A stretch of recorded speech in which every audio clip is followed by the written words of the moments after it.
hjälp.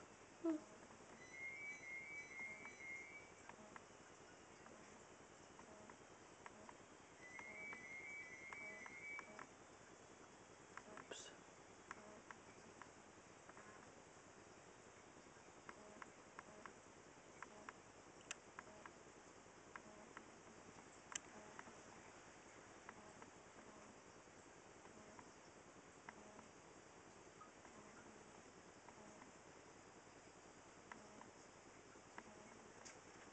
Vad fan de menar här borta?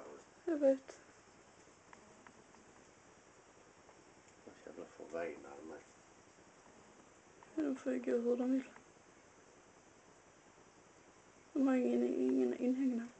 De är egentligen, jag tror fan med de är 3 hannar och Ja men alltså, var övervintrar de det?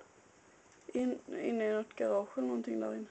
Ja men då måste de ju samla dem där nere. Jo, men de går ju hur de vill och sen går de in där och... Kommer de hem själv nu då? Det borde de göra, tror jag. De har aldrig gått så här långt, tror jag inte.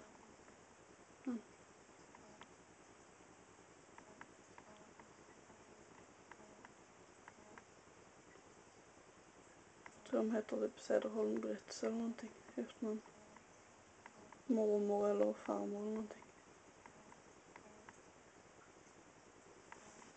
Stora är de är inte aggressiva och sånt. Jo, om man är för nära och stör dem och sånt. Tror jag. Det är väl ungefär som höns om man är för på dem. Jo, men det är stora höns.